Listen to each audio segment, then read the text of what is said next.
Good morning, everyone. Good morning, sir. Morning, sir. Good morning, sir.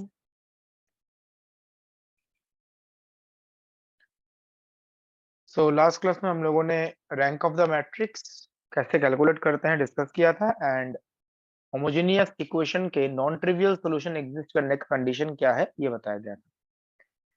तो next part जो हम discuss करेंगे that is eigen values and eigen vectors of a matrix.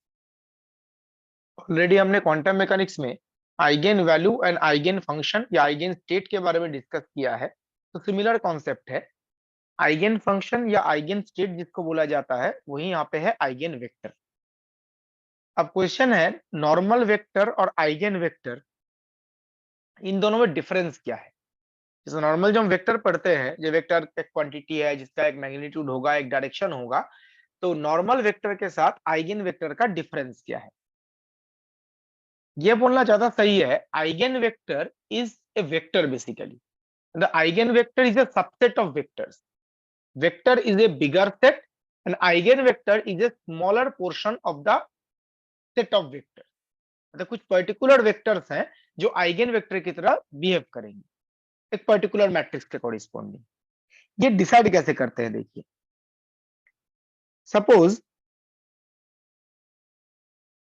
मैं 2 dimensional vector की बात कर रहा हूं तो ड्रॉ करने में यहाँ पे आसानी होगी, और 3D में वेक्टर समझाना मतलब विजुअलाइज करना मुश्किल हो जाएगा 2D स्क्रीन के ऊपर। तो in the XY plane we have a vector A, this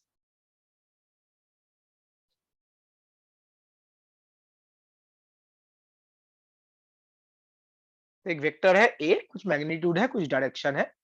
now we applied a transformation on it, इसके ऊपर एक ट्रांसफॉर्मेशन किया गया। ट्रांसफॉर्मेशन क्या हो सकता है, may be translation, may be rotation, may be reflection, कुछ टाइप ऑफ ट्रांसफॉर्मेशन हो सकता है। आपने इसके ऊपर ट्रांसफॉर्मेशन ऑपरेट किया, कोई किसी टाइप का ट्रांसफॉर्मेशन, एंड ट्रांसफॉर्मेशन के बाद वेक्टर ये बन गया बी। ट्रांसफॉर्मेशन के पहले था वेक्टर ए और ट्रांसफॉर्मेशन के बाद बन गया वेक्टर बी। सपोज मैं ट्रांसफॉर्मेशन को T1 से रिप्रेजेंट कर रहा हूं, T1 कैप। इसको जब आपने ए वेक्टर के ऊपर ऑपरेट किया तो हमें एक दूसरा वेक्टर मिल गया बी। अब आप यहां पे बताइए, बिफोर ट्रांसफॉर्मेशन आफ्टर ट्रांसफॉर्मेशन जो वेक्टर है वो सेम लाइन के अलोंग है या डिफरेंट लाइन के along? Before transformation after transformation different line. A vector B vector different line के अलोंग है, तो हम बोल सकते हैं A and B are non collinear, वो सेम लाइन के अलोंग नहीं है। कोलिनियर होने का मतलब होता है सेम लाइन के अलोंग होगा, आइदर पैरेलल होगा या एंटी पैरेलल होगा। कोलिनियर वेक्टर का मतलब है सेम लाइन के अलोंग होगा, मतलब आइदर पैरेलल होगा या एंटी पैरेलल होगा। तो यहां पर A vector B vector are not along the same line, ये पैरेलल भी नहीं है, एंटी पैरेलल भी नहीं है, ये दोनों नॉन कोलिनियर है। और एक दूसरा केस कंसीडर करते हैं,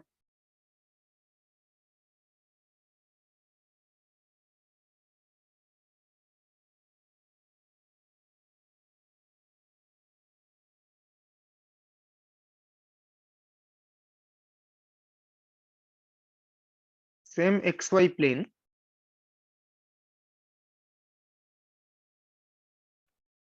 vector A is there.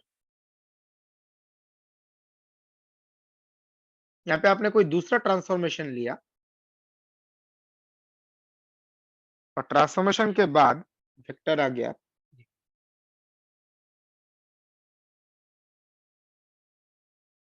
Blue arrow से जो रिप्रेजेंट किया गया है, this is the vector after transformation. यहाँ पे ट्रांसफॉर्मेशन कुछ अलग है, सपोज T2, तो T2 आपने वेक्टर ए के ऊपर ऑपरेट किया और ये आ गया वेक्टर बी, यहाँ पे बी ना बोल के बेटर है बोलना, suppose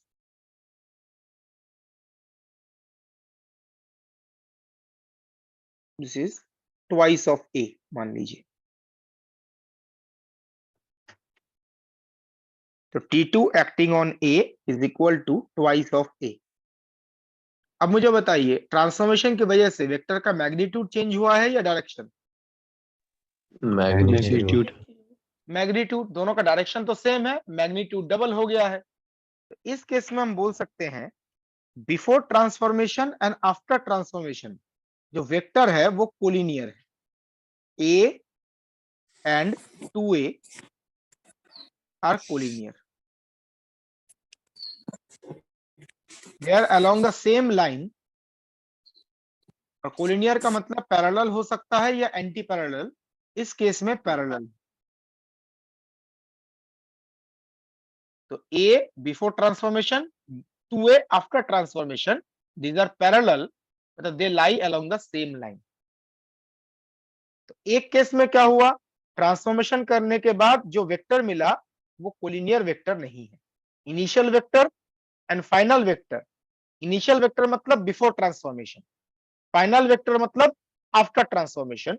initial vector final vector collinear नहीं है, बट इस केस में initial vector and final vector collinear है।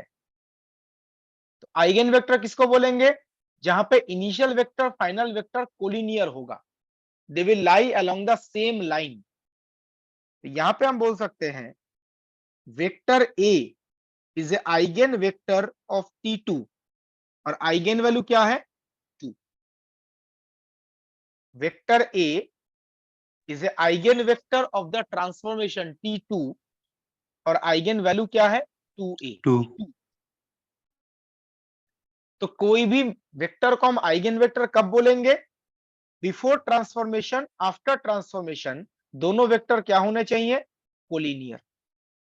पैरेलल भी हो सकता है, एंटी पैरेलल भी हो सकता है।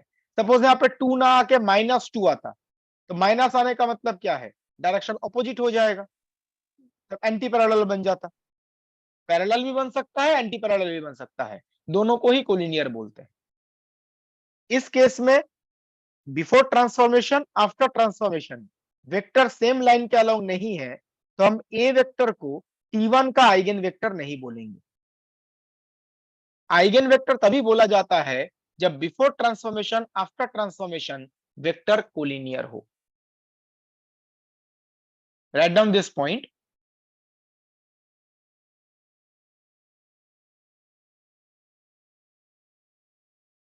When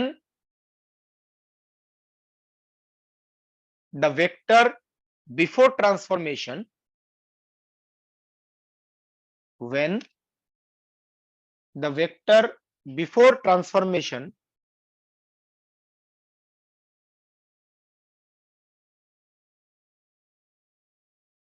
and after transformation, when the vector before transformation and after transformation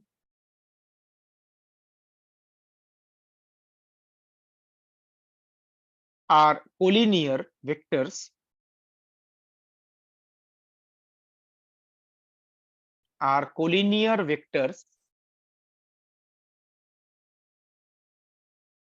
comma, then the vector will be an eigenvector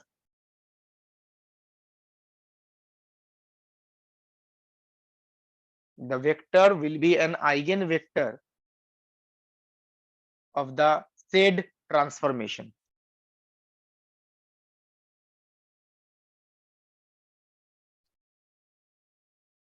The vector will be an eigenvector of the said transformation.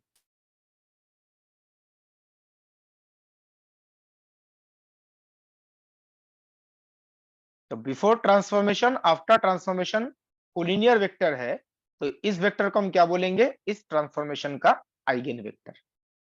और यहाँ पे जो constant आया है ना, इसको बोलते हैं आइगन वैल्यू। अब ऐसा भी सोच सकते हैं, मतलब याद रखने के लिए, जैसे हम क्वांटम में देखते थे, बिफोर ट्रांसफॉर्मेशन जो वेक्टर है और आफ्टर ट्रांसफॉर्मेशन वेक्टर है वो सेम है। जो वेक्टर ट्रांसफॉर्मेशन के पहले था वही वेक्टर ट्रांसफॉर्मेशन के बाद आ गया, साथ में जस्ट एक कांस्टेंट मल्टीप्लिकेशन में है, और इसी कांस्टेंट को हम क्या बोलते हैं? Eigen value. तो ट्रांसफॉर्मेशन के पहले जो वेक्टर था और ट्रांसफॉर्मेशन के बाद जो वेक्टर है वो सेम है, जस्ट एक एक्स्ट्रा कांस्टेंट आया है, और इसी कांस्टेंट को हम बोलते हैं आइगेन वैल्यू। क्लियर है point? Yes sir. Yes sir. Sir जैसे हम लोग बताइए। साइमल्टेनियस इक्वेशन पढ़ते थे तो उसमें था कि अगर एक लाइन दूसरे लाइन पर ओवरलैप कर जा रहा तो इनफिनाइट सॉल्यूशन आता था, और अगर पैरेलल था तो एक भी सॉल्यूशन नहीं आता था। तो यहाँ भी तो ये भी तो साइमल्टेनियस इक्वेशन है ना। तो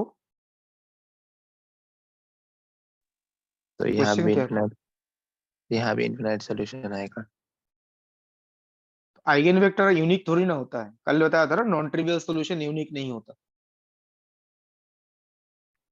यहाँ पे जो आइगेन वेक्टर है उसी को हम नॉन ट्रिवियल सॉल्यूशन बोलेंगे, और कल बताया गया था नॉन ट्रिवियल सॉल्यूशन यूनिक नहीं होता, इनफाइनाइट मतलब many non trivial solutions are possible. Yes sir. तो वही कॉन्सेप्ट। ये जो आइगेन वेक्टर बताया गया, इस फॉर्मेट के infinite many eigen vector possible है, सारे इस लाइन के अलोंग ही होंगे। ये जो लाइन यहाँ पे ड्रॉ किया गया है, जी सर। ये इस लाइन के अलोंग आप कितने वेक्टर ड्रॉ कर सकते हैं? Infinite many. Infinite. So all vectors which lie along this line will be eigenvector of this transformation. But उनमें से एक ही इंडिपेंडेंट होगा तो हम उसी की बात करते हैं, बाकी डिपेंडेंट होते हैं। बट एक्चुअली आइगेन वेक्टर जो है वो एक नॉन ट्रिवियल सॉल्यूशन है, और जो इनफाइनाइट मेनी पॉसिबल है।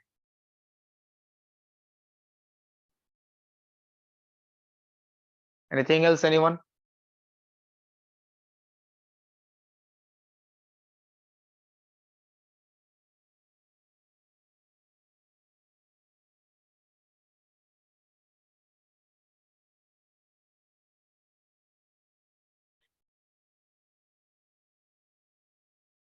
तो मैं आगे प्रोसीड कर रहा हूं।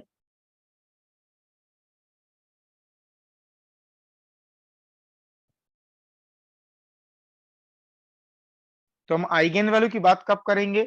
जब ऐसा एक इक्वेशन आएगा, ax equal to lambda x. Well known form, quantum में हमने बहुत जगह पे डिस्कस किया है, ax equal to lambda x. यहाँ पे a क्या रिप्रेजेंट करता है? a is some operator. जैसे क्वांटम में तो ऑपरेटर ए के बदले ए कैप होता है, ऑपरेटर। तो ए इज सम ऑपरेटर और some kind of transformation.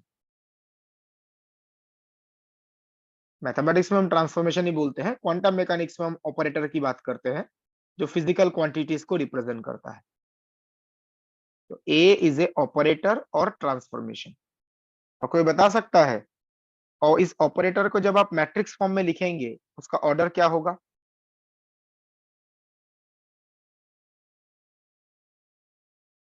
n cross n matrix. किसी भी ऑपरेटर को या ट्रांसफॉर्मेशन को जब मैट्रिक्स में लिखा जाता है तो एक स्क्वायर मैट्रिक्स होता है। क्वांटम में ऑलरेडी हमने कुछ जगह पे I think energy operator Hamiltonian के बारे में पढ़ा था। क्वेश्चन में हैमिल्टोनियन गिवन था, उसके बाद कुछ एनर्जी मेजर किया गया, ठीक है। तो हर जगह पे ऑपरेटर का जो मैट्रिक्स फॉर्म था वो एक स्क्वायर मैट्रिक्स था, n cross n।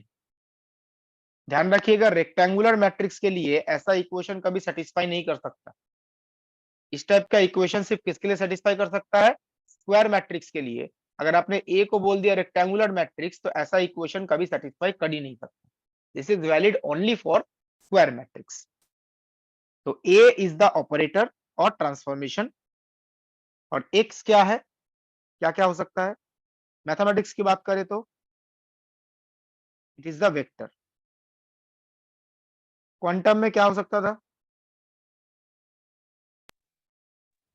Wave function.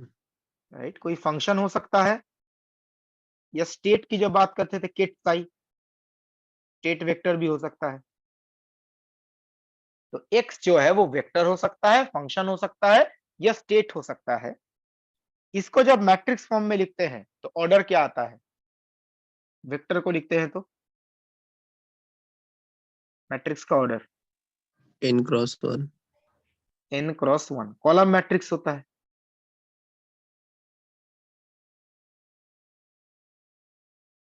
तो A is some kind of operator और ट्रांसफॉर्मेशन। आपने A को इस फंक्शन के ऊपर या इस वेक्टर के ऊपर ऑपरेट किया। ये एक ट्रांसफॉर्मेशन या ऑपरेटर है, इसको आपने इस वेक्टर या स्टेट के ऊपर ऑपरेट किया। और इक्वल टू देखिए क्या आ गया, एक सेम स्टेट आ गया, साथ में जस्ट एक कांस्टेंट है, लैम्डा इज ए कांस्टेंट। तो ट्रांसफॉर्मेशन के पहले जो स्टेट था, ट्रांसफॉर्मेशन के बाद भी वही स्टेट है, जस्ट एक एक्स्ट्रा कांस्टेंट लैम्डा आ गया है। और ये कांस्टेंट रियल भी हो सकता है, कांस्टेंट भी, कॉम्प्लेक्स भी हो सकता है। ध्यान रखिएगा, क्वांटम मैकेनिक्स में हमने बोला था ये आइगन वैल्यू क्या होना चाहिए? रियल फिजिकल होता है। रियल क्वांटिटी, बिकॉज वहां पे हम हर्मिशन ऑपरेटर्स की बात करते हैं। तो क्वांटम मैकेनिक्स में जब हम फिजिकल क्वांटिटी के कॉरिस्पॉन्डिंग आइगन वैल्यू कैलकुलेट करते हैं, वो रियल ही आना चाहिए। बट मैथमेटिक्स में ऐसा कोई रिस्ट्रिक्शन नहीं है। The eigenvalue lambda can be real as well as complex, that depends on the matrix. Because quantum में स्पेसिफिकली हम हर्मिशन मैट्रिक्स की बात कर रहे थे, बट यहाँ पे हर्मिशन के अलावा भी बहुत सारे मैट्रिसेस है। तो आइगन वैल्यू रियल भी आ सकता है, कॉम्प्लेक्स भी आ सकता है। तो अगर ऐसा कोई इक्वेशन सेटिस्फाई करता है ax equal to lambda x, तो हम क्या बोलेंगे? x is the eigenvector of matrix A corresponding to eigenvalue lambda. x eigenvector है किस मैट्रिक्स का? A मैट्रिक्स का।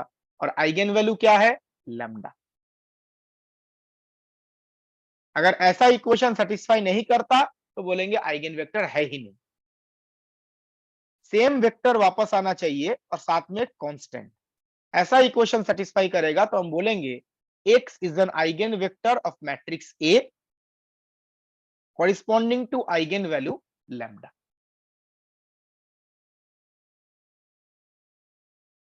Now eigen value eigen vector, इसका मैथमेटिकल डेफिनेशन क्या है ये अगर हम समझने की कोशिश करें, ये जो इक्वेशन है, इस इक्वेशन को आप इस तरीके से लिख सकते हैं, a minus lambda I into x equal to 0। अगर आप थोड़ा ध्यान से देखें, ये जो इक्वेशन है a minus lambda I into x equal to 0, ये क्या सिस्टम ऑफ होमोजीनियस इक्वेशन की तरह नहीं दिख रहा है? कल जो पढ़ा Yes, था, sir. इसमें कोएफिशिएंट मैट्रिक्स क्या है? a A minus minus lambda. lambda I. Lambda. तो it is looking like a system of homogeneous equations. और यहाँ पे कोएफिशिएंट मैट्रिक्स ए नहीं है, ए माइनस लैम्डा आई, वो तो इक्वेशन पर डिपेंड करता है। तो यहाँ पे कोएफिशिएंट मैट्रिक्स क्या है? ए माइनस लैम्डा आई। और एक्स के अंदर क्या है? Unknown variables x1 x2 x3। कल जो हमने पढ़ा था थोड़ा सा रिलेट करने की कोशिश कीजिए। ये कोएफिशिएंट मैट्रिक्स है और x जो है इसके अंदर एक अननोन वेरिएबल्स है, x1 x2 x3 up to xn। तो इस होमोजीनियस इक्वेशन के कितने टाइप के सॉल्यूशंस होते हैं? Two types. क्या क्या? Trivial non Trivial and trivial. non-trivial. Trivial solution and non trivial solution. ठीक है, तो इसके दो टाइप के सॉल्यूशंस होंगे, ट्रिवियल नॉन ट्रिवियल। हम किसके बारे में इंटरेस्टेड है? Non-trivial. Non trivial. तो देखिए यहाँ पे क्या लिखा गया है, आइगन वेक्टर किसको बोलते हैं? The non trivial solution of x is known as the eigenvector. ये होमोजीनियस इक्वेशन है, इसका ट्रिवियल सॉल्यूशन होगा, नॉन ट्रिवियल सॉल्यूशन होगा। जो नॉन ट्रिवियल सॉल्यूशन होता है ना, उसी को आइगन वेक्टर बोला जाता है, या क्वांटम में जो हम आइगन फंक्शन या आइगन स्टेट बोलते हैं। वहां पे ध्यान रखिए, वेव फंक्शन में जब हम आइगन स्टेट या आइगन फंक्शन की बात कर रहे थे, कभी क्या ऐसा आया था ये आइगन स्टेट इक्वल टू 0 या आइगन फंक्शन इक्वल टू 0? कभी आया था? नहीं no, because eigen vector, eigen state, eigen function ये सारे नॉन ट्रिवियल सॉल्यूशंस को रिप्रेजेंट करते हैं। जीरो होने का मतलब वो ट्रिवियल सॉल्यूशन हो जाएगा, and trivial solution is of no use. तो eigen vector, eigen state, eigen function का मतलब हम होमोजेनियस इक्वेशन के नॉन ट्रिवियल सॉल्यूशन की बात कर रहे हैं। और आइगेन वैल्यू क्या है? The values of lambda for which non trivial solution of x is obtained. Lambda के जिस वैल्यू के लिए हमें नॉन ट्रिवियल सॉल्यूशन मिलेगा उसी को बोला जाता है आइगेन वैल्यू। कल जब हमने होमोजेनियस इक्वेशन के बारे में डिस्कस किया था तो बताया था इसका जो नॉन ट्रिवियल सॉल्यूशन है इस इक्वेशन का, ये किस पे डिपेंड करता है? नॉन ट्रिवियल सॉल्यूशन एग्जिस्ट करेगा या नहीं करेगा? Coefficient matrix. कोफिशिएंट में कोएफिशिएंट मैट्रिक्स पे। नॉन ट्रिवियल सॉल्यूशन एग्जिस्ट करेगा या नहीं करेगा ये कोएफिशिएंट मैट्रिक्स पे डिपेंड करता है।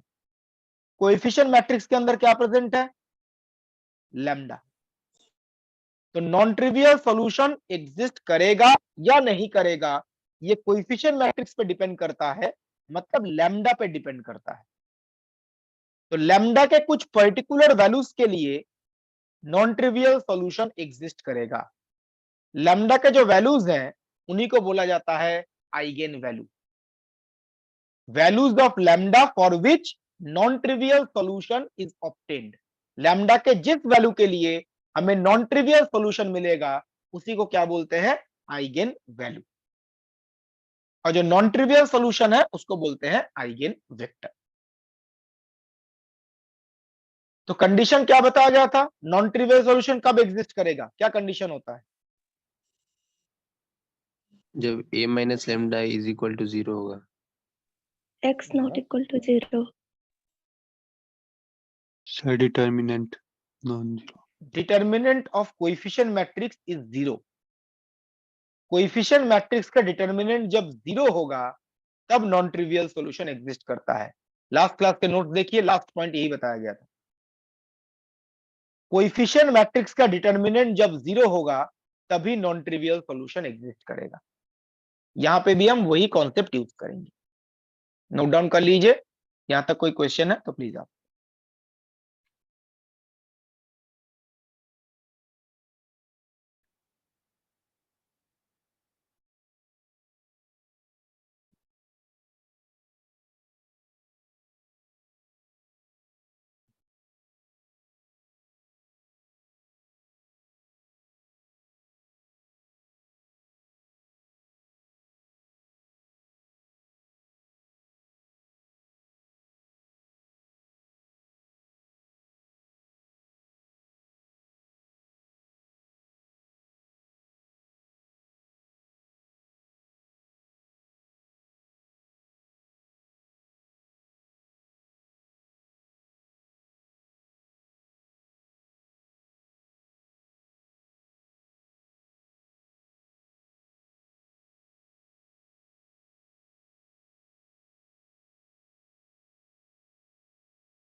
Done, sir.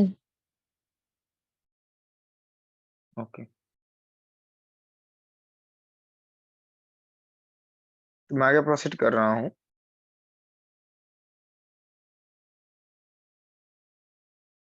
Just one.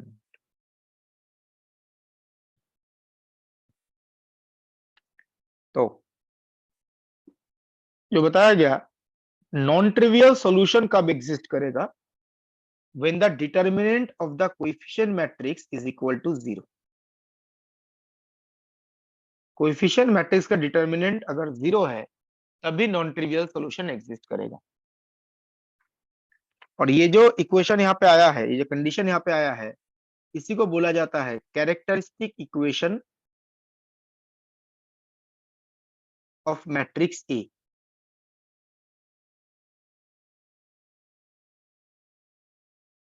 and by solving this characteristic equation we can obtain eigen values। इसी कैरेक्टरिस्टिक इक्वेशन को सॉल्व करके, मतलब इसके रूट कैलकुलेट करेंगे तो हमें आइगेन वैल्यू पता चलेगा। अगर हम मानते हैं ए एक इन क्रॉस इन मैट्रिक्स है, for n cross n matrix the equation will look like this. N cross n matrix के लिए ये एक nth ऑर्डर अलजेब्रिक इक्वेशन होगी। कैरेक्टरिस्टिक इक्वेशन ऐसा दिखेगा, C1 C2 are constants, may be real may be complex, वो तो matrix पे डिपेंड करेगा।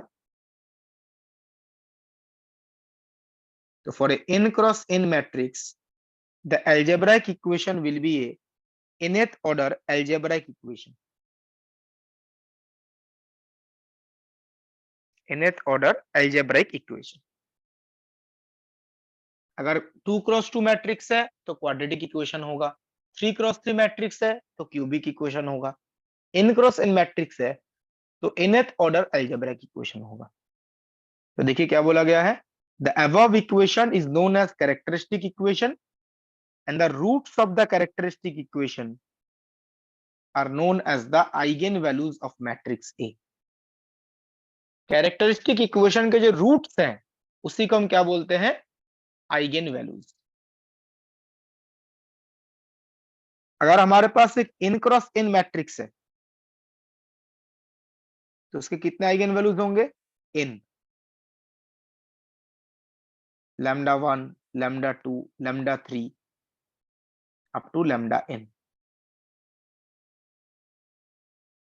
अब ये आइगेन वैल्यू सेम भी हो सकता है डिफरेंट भी हो सकता है, वो तो मैट्रिक्स का प्रॉपर्टी है, but n cross n matrix है तो इन आइगेन वैल्यूज होंगे and corresponding to each eigenvalue हमें एक आइगेन वेक्टर भी मिलेगा, x1 x2 up to xn। तो n cross n matrix n eigen values and n eigen vectors. Note down कर लीजिए, कोई क्वेश्चन है तो प्लीज आस्क।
हो गया सर। ओके,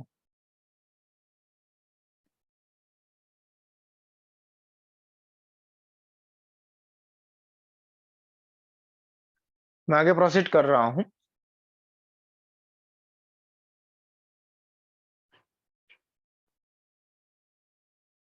तो calculation of eigen values and eigen vectors. अगर एक मैट्रिक्स गिवन है तो आइगेन वैल्यूज और आइगेन वेक्टर कैलकुलेट करने के लिए हम क्या स्टेप्स फॉलो करेंगे। Read the first one, first step. Solve the characteristic equation and obtain the eigenvalues of matrix A। पहले आपको क्या कैलकुलेट करना है, ये जो कैरेक्टरिस्टिक इक्वेशन है ये कैरेक्टरिस्टिक इक्वेशन सॉल्व करना है और इसको सॉल्व करके आपको क्या मिल जाएगा, आइगेन वैल्यूज मिल जाएंगी। The roots of the characteristic equation are equal to the eigenvalues. इस कैरेक्टरिस्टिक इक्वेशन के जो रूट्स हैं वही मैट्रिक्स के आइगेन वैल्यूज होंगे। तो पहला काम तो होगा ये कैरेक्टरिस्टिक इक्वेशन सॉल्व करना, जिससे आपको आइगेन वैल्यू पता चलेगा।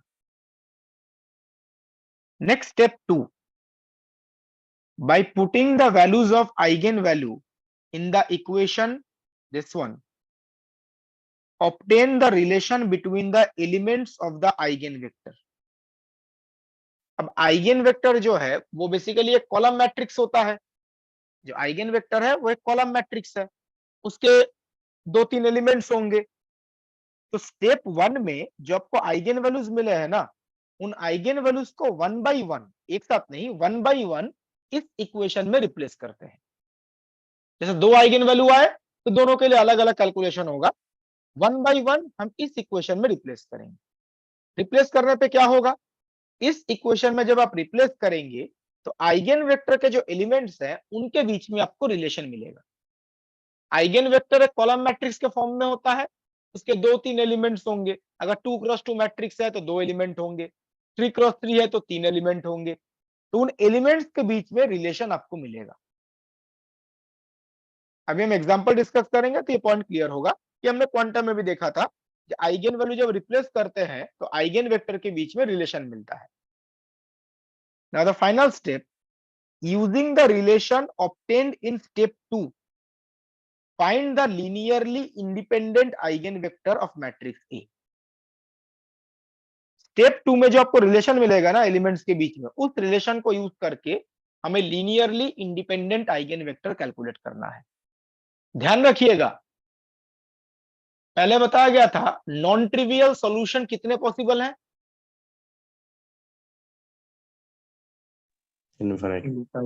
Infinite many. आइगन वेक्टर भी नॉन ट्रिवियल सॉल्यूशन है, तो आइगन वेक्टर भी कितने पॉसिबल हैं एक आइगन वैल्यू के कोरिस्पोंडिंग? Infinite. But out of infinite many eigenvectors, only few eigenvectors will be linearly independent. We have to find only the linearly independent eigenvectors. Repeat कर रहा हूं, non-trivial solution are infinite many in number. An eigenvector is a non-trivial solution. So eigenvector corresponding to a particular eigenvalue will also be infinite many in number. Non trivial solution infinite में नहीं होता है, eigen vector non trivial solution है, तो eigen vector भी कितने होंगे? Not infinite many. But out of infinite many eigen vectors, only few eigen vectors will be linearly independent. जो इनफाइनाइट मेनी आइगन वेक्टर्स हैं उनमें से कुछ आइगन वेक्टर होंगे जो लीनियरली इंडिपेंडेंट होंगे। हमें सिर्फ वो लीनियरली इंडिपेंडेंट आइगन वेक्टर पता करना है। ये पिछले स्लाइड में जो लिखा गया था ना, ये आइगन वेक्टर्स होंगे, ये जो लीनियरली इंडिपेंडेंट आइगन वेक्टर है वो लिखे गए थे। एग्जाम में जब पूछा जाता है जब आइगन वेक्टर कैलकुलेट करो मैट्रिक्स का, बेसिकली हम लीनियरली इंडिपेंडेंट आइगन वेक्टर ही कैलकुलेट करते हैं, बिकॉज लीनियरली डिपेंडेंट तो इनफाइनाइट में नहीं पॉसिबल है। ठीक है, वो लीनियरली इंडिपेंडेंट कैसे पता करेंगे अभी समझ में आ जाएगा। बस इनफाइनाइट मेनी वेक्टर है, उनमें से कौन सा इंडिपेंडेंट है आप आइडेंटिफाई कैसे करेंगे? ये नोट डाउन हो जाए तो बता दीजिएगा।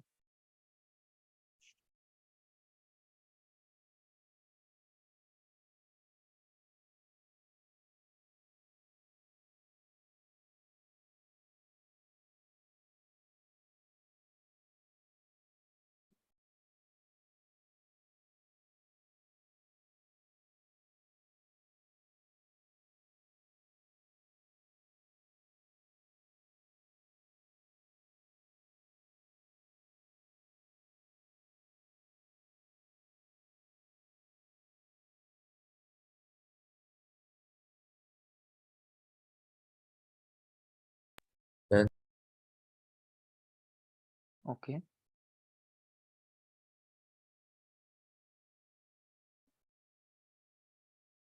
मैं आगे प्रोसीड कर रहा हूं। तो नेक्स्ट हम लोग मैट्रिक्स के आइगन वैल्यूज आइगन वेक्टर कैसे कैलकुलेट करते हैं स्टेप बाय स्टेप डिस्कस करेंगे। तो find the eigenvalues and eigenvectors of the given matrix.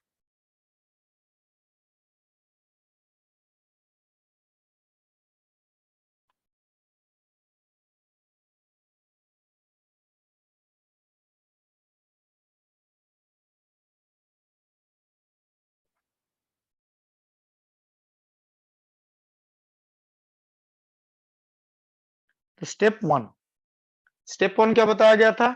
Solve the characteristic equation and obtain the eigenvalues. Characteristic equation, determinant a minus lambda i equal to 0,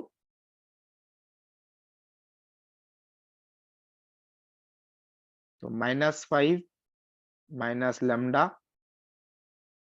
2 -7 4 minus lambda, जो principal diagonal element है उसमें minus lambda आ जाएगा।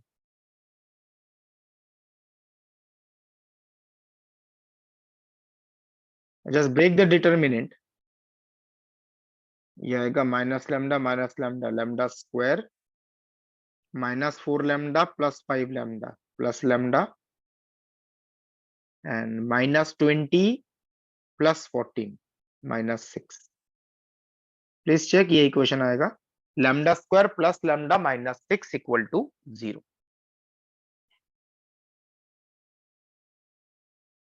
आ रहा है ये? हाँ sir. जी sir. तो यहां से आप इस इक्वेशन के रूट्स कैलकुलेट कर सकते हैं। क्या आएगा?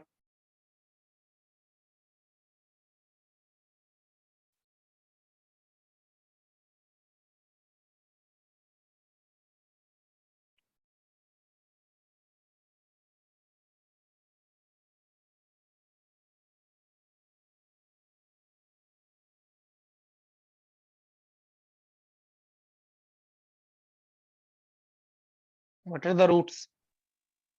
2 and -3. 2 and -3.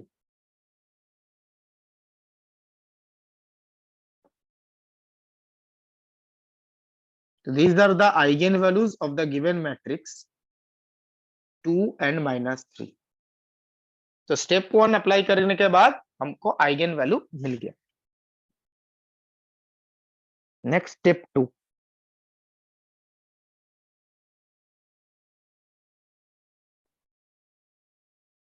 स्टेप 2 में हम क्या करते हैं? आइगन वैल्यू जो है उसको 1 बाय 1 रिप्लेस करेंगे इस इक्वेशन में, a minus lambda i into x equal to 0।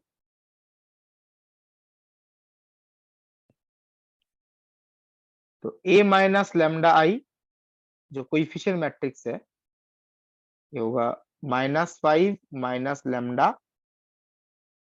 2 -7 4 minus lambda, और एक से कॉलम मैट्रिक्स है जिसके 2 एलिमेंट्स होंगे इस केस में, बिकॉज 2 क्रॉस 2 मैट्रिक्स था ना जिसका आइगन वैल्यू हम कैलकुलेट कर रहे हैं। तो 2 एलिमेंट होंगे x1 x2, और right hand side null matrix.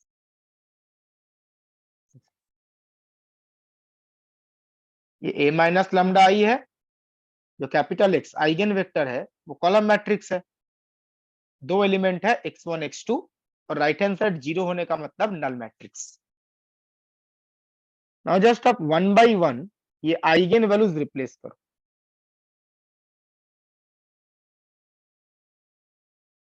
Eigen values है 2 एंड -3।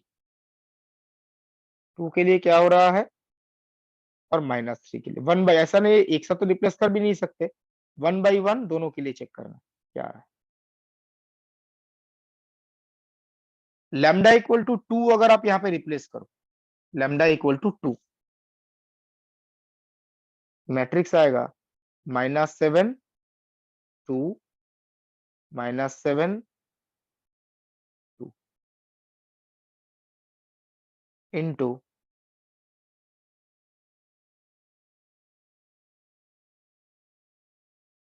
दिस।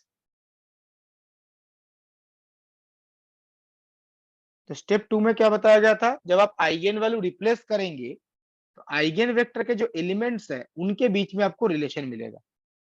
आइगन वेक्टर के एलिमेंट्स मतलब x1 x2, इनके बीच में आपको रिलेशन मिलेगा। तो मल्टीप्लाई कीजिए, क्या आ रहा है? Minus -7x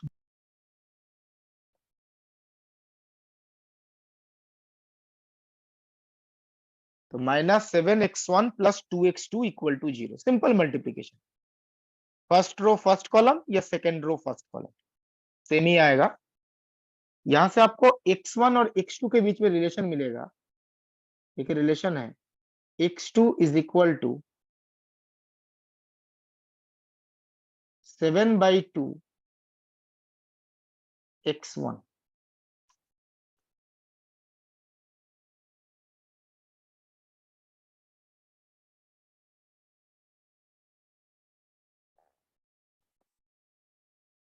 x2 equal to 7/2 x1। आपको आइगेन वेक्टर के जो दो एलिमेंट्स है उनके बीच में रिलेशन मिल गया।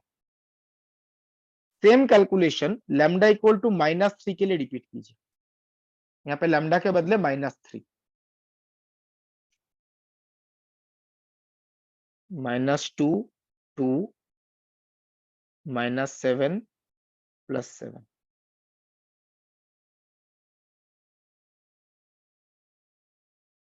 यहां से भी आपको x1 और x2 के बीच में एक रिलेशन मिलेगा। प्लीज कैलकुलेट क्या रहा relation.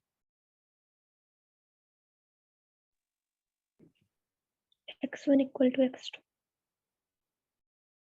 Right, x1 equal to x2।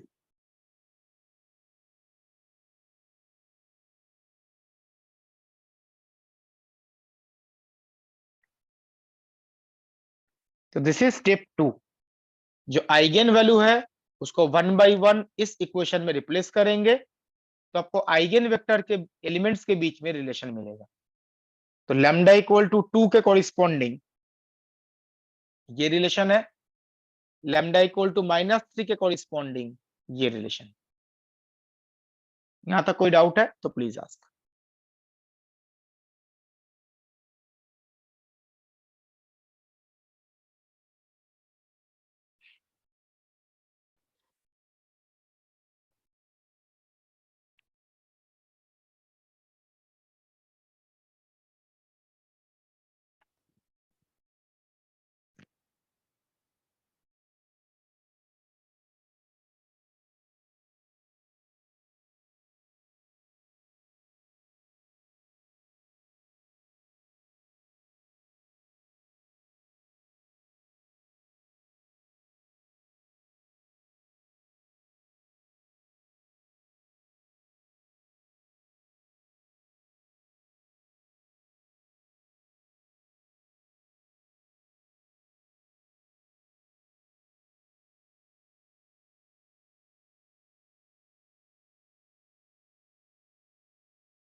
Note down हो गया है?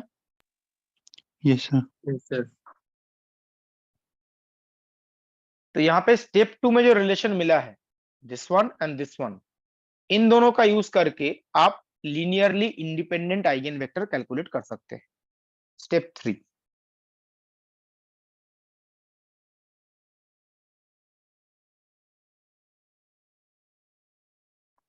तो 1 by 1 एक एक आइगेन वैल्यू के लिए चेक करते हैं। तो पहले for lambda equal to 2,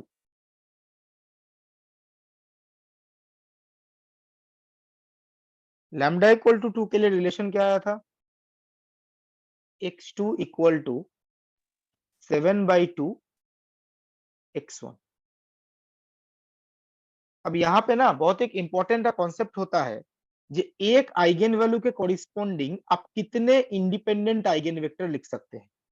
dependent eigen vector कितना लिख सकते हैं? Infinite many. इनफाइनाइट में नहीं, बट इंडिपेंडेंट कुछ ही होंगे, 1 2 3 फाइनाइट नंबर होगा। तो किसी आइगेन वैल्यू के कॉरिस्पॉन्डिंग आप कितने इंडिपेंडेंट आइगेन वेक्टर लिख सकते हैं, ये डिसाइड कैसे करते हैं। ये बिल्कुल मत सोचिएगा ये एक आइगेन वैल्यू है तो उसके कॉरिस्पॉन्डिंग एक ही आइगेन वेक्टर होगा, एक ही इंडिपेंडेंट आइगेन वेक्टर होगा। It may be possible eigen value same है बट आइगेन वेक्टर डिफरेंट आ रहा है। जो हम क्वांटम में डीजेनरेसी का कॉन्सेप्ट डिस्कस करते थे, आइगेन वैल्यू तो सेम होता था बट आइगेन स्टेट क्या सेम होता था? Answer is no. तो डीजेनरेसी भी आ सकता है। तो ऐसा बिल्कुल नहीं है जो एक आइगेन वैल्यू का कॉरिस्पॉन्डिंग एक ही आइगेन स्टेट पॉसिबल है या एक ही आइगेन वेक्टर पॉसिबल है। एक आइगेन वैल्यू के corresponding multiple independent eigen vector या आइगेन स्टेट पॉसिबल है। और उसी से डीजेनरेसी रिलेटेड है, जो हमने क्वांटम में डिस्कस किया है। अब आपको पूछा जाए x1 x2 दो एलिमेंट थे, आइगन वेक्टर में टोटल दो एलिमेंट थे x1 and x2। Out of x1 x2 कितने एलिमेंट्स इंडिपेंडेंट है?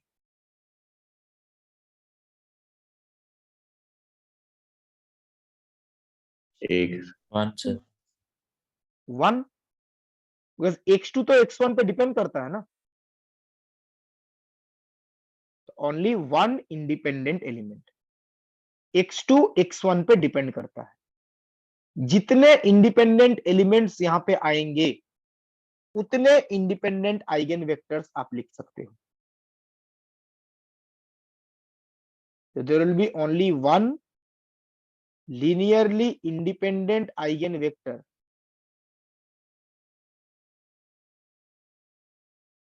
corresponding to lambda equal to 2। Lambda equal to 2 के कॉरिस्पॉन्डिंग एक ही लीनियरली इंडिपेंडेंट आइगन वेक्टर आएगा। ये कैसे बता सकते हैं? जितने इंडिपेंडेंट एलिमेंट आएंगे उतने ही इंडिपेंडेंट आइगन वेक्टर आएंगे। तो आइगन वेक्टर लिखेंगे कैसे, देखिए, eigenvector corresponding to lambda equal to 2, format था x1 x2।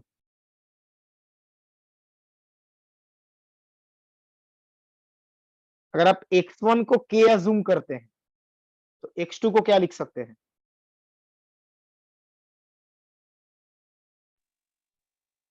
7/2k। Right, 7/2k जो रिलेशन है उसको यूज करेंगे। अगर x1 k है तो x2 होगा 7/2k। तो यहां पे अगर आप k कॉमन लेते हैं तो इसको आप लिख सकते हैं 1 7/2। तो all the eigen vectors corresponding to lambda equal to 2 will be of this format।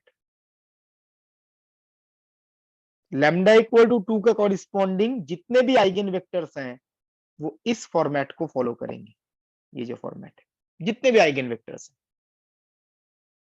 और ऐसे कितने आइगन वेक्टर्स आप लिख सकते हैं? infinite many। Infinite mini. k का वैल्यू तो कुछ भी हो सकता है ना, एक्सेप्ट 0। k का वैल्यू 0 के अलावा कुछ भी हो सकता है। तो इस फॉर्मेट के infinite many eigen vector exist कर सकते हैं। k का वैल्यू आप कुछ भी ले सकते हो, 1 -1 2 -2, फ्रैक्शन भी ले सकते हैं 1/2 1/3 -1/2 -1/3, कैन बी एनीथिंग। तो k is a constant, it can take any arbitrary value except 0। k 0 नहीं हो सकता, 0 के अलावा कुछ भी हो सकता है। k अगर 0 हुआ तो क्या प्रॉब्लम आएगा? Trivial solution. Trivial solution. k अगर 0 बन गया तो ये 0 0 बन जाएगा, ट्रिवियल सोल्यूशन। ट्रिवियल सोल्यूशन को हम आइगन वेक्टर नहीं बोलते हैं, तो k 0 नहीं हो सकता। तो जो बोला गया था नॉन ट्रिवियल सोल्यूशन यूनिक नहीं होता, इनफाइनाइट मेनी पॉसिबल है। नॉन ट्रिवियल सोल्यूशन यूनिक नहीं होता, इनफाइनाइट मेनी पॉसिबल है। आपको यहां से पता चल जाएगा ये एक नॉन ट्रिवियल सोल्यूशन है। और ऐसे कितने नॉन ट्रिवियल सोल्यूशन आप लिख सकते हो? Infinite many. Infinite। इसलिए कल बोला गया था नॉन ट्रिवियल सोल्यूशन यूनिक नहीं होता, non trivial solution infinite many possible है। ये पॉइंट क्लियर है? सर। ठीक है। Now out of infinite many eigen vectors only one eigen vector will be independent, others will be dependent. अब इसमें independent कौन होगा? देखिए, eigen vector corresponding to lambda equal to 2 will be a scalar multiple of this vector। Lambda equal to 2 के corresponding जितने भी eigen vectors हैं वो इस वेक्टर का स्केलर मल्टीपल है। k मल्टीप्लाई करने का मतलब स्केलर मल्टीपल ही तो हुआ, तो इसमें इंडिपेंडेंट किसको बोलेंगे? इसको। बाकी जितने भी है वो तो इसका स्केलर मल्टीपल है, और स्केलर मल्टीपल होने का मतलब डिपेंडेंट इंडिपेंडेंट? डिपेंडेंट। डिपेंडेंट। तो ये एक इंडिपेंडेंट है और बाकी इसका स्केलर मल्टीपल है, और स्केलर मल्टीपल होने का मतलब डिपेंडेंट ही होता है। तो जो बोला गया था एक इंडिपेंडेंट आइगन वेक्टर लिखना पॉसिबल है वो ये है, बाकी जितने भी होंगे वो इसका स्केलर मल्टीपल होगा। बट एक चीज ध्यान रखिएगा, एग्जाम में जब क्वेश्चन पूछा जाता है ना कि इस आइगन वैल्यू के कॉरिस्पॉन्डिंग आइगन वेक्टर बताइए, आपको जस्ट चेक करना है कौन सा ऑप्शन इस रिलेशन को फॉलो कर रहा है। ऐसा जरूरी नहीं है जो ऑप्शंस में यही दिया रहे, कोई दूसरा वेक्टर भी दिया रह सकता है। आपको चेक करना है कौन सा ऑप्शन इस रिलेशन को फॉलो कर रहा है। जो ऑप्शन इस रिलेशन को फॉलो करेगा वो लैम्डा इक्वल 2 के कॉरिस्पॉन्डिंग आइगन वेक्टर होगा। सपोज आंसर में ये दिया गया है,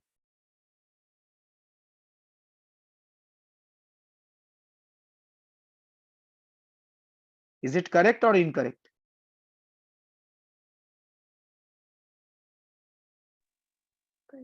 करेक्ट। करेक्ट है। यहाँ पे x1 को क्या लिया गया है? -4। अगर आप x1 को -4 लेंगे तो x2 कितना आ जाएगा? -14। सपोज किसी ने ये कंसीडर किया 621, ये भी आइगन वेक्टर है, चेक करो। x1 को अगर आप 6 कंसीडर करते हैं तो x1 को 6 लेंगे तो x2 कितना बन जाएगा? 21। 20। तो अगर ऑप्शन में ये रहता है करेक्ट है, ये रहता है करेक्ट है, तो आपको जस्ट जरूरी नहीं है यही फॉर्मेट रहे, ध्यान रखिएगा। ऐसा मत सोचिए क्लास में तो बताया जाता है यही इंडिपेंडेंट है तो यही तो आंसर में होना चाहिए। जो भी ऐसे आप कितने आइगन वेक्टर लिख सकते हो? इनफाइनाइट में नहीं, कोई भी एक ऑप्शन में रह सकता है। आपको जस्ट चेक करना है कौन सा ऑप्शन इस रिलेशन को सेटिस्फाई कर रहा है। इससे एमएसक्यू बन सकता है, बिकॉज आइगन वेक्टर कितने हैं? इनफाइनाइट में नहीं, हो सकता है एक ऑप्शन में ये दिया रहे, एक ऑप्शन में ये दिया रहे, दोनों करेक्ट होंगे। एमएसक्यू बन सकता है इस पार्ट से, बिकॉज एक आइगन वैल्यू के कॉरिस्पॉन्डिंग ऐसे infinite many eigen vectors possible है। समझ में आ पॉइंट ये? सर अगर मल्टीपल हमें मिल रहे हो कि जैसे 1 और 0, फिर 0 और 7/2 ऐसे करके, दोनों एक तो साथ फिर आइगन वेक्टर कैसे हो सकता है? 1 0 और 0 7/2 वो सेम रिलेशन को सेटिस्फाई थोड़ी ना करेंगे। सर डिजेनरेसी वाले में तो हमने क्वांटम में देखा था ना कि सेम आइगन वैल्यू कॉरस्पॉन्डिंग अभी हम डिफरेंट, डिजेनरेसी की बात नहीं कर रहे हैं ना, इसकी बात डिजेनरेसी की बात बाद में करेंगे, इसमें मतलब कोई ऐसे डाउट नहीं मैथ्स में होना। भी पॉसिबल है ना? बिल्कुल पॉसिबल है, बट जो आप बता रहे हैं वो थोड़ा मुश्किल है, वो तो रिलेशन पे डिपेंड करेगा, ये रिलेशन क्या आ रहा है। okay. इंपॉर्टेंट पार्ट है ये रिलेशन सेटिस्फाई करना चाहिए। ये रिलेशन अगर सेटिस्फाई कर गया तो वो आइगन वेक्टर है। डिजेनरेसी के केस में क्या होगा हम बाद में देखेंगे एग्जांपल में।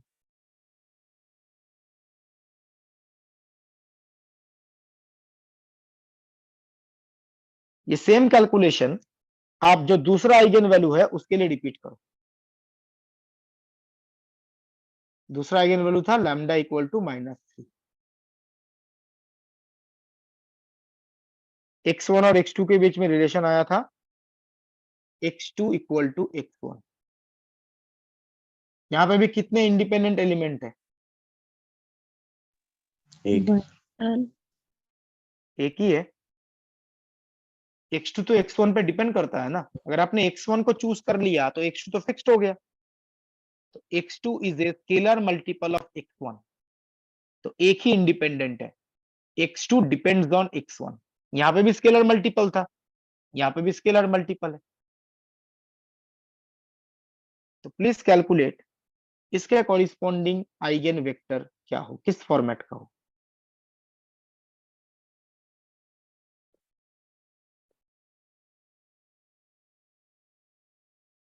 अगर आपने x1 को k अज्यूम किया तो x2 भी क्या हो जाएगा, K. k।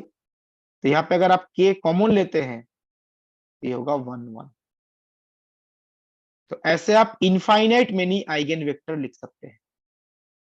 तो लैम्डा इक्वल टू -3 के कॉरिस्पॉन्डिंग आइगन वेक्टर ऐसा दिखेगा।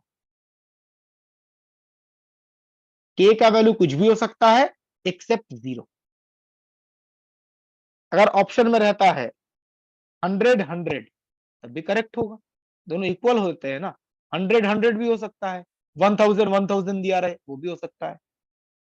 तो there may be infinite many eigenvectors of this format, but independent कितने हैं, 1 ओनली 1।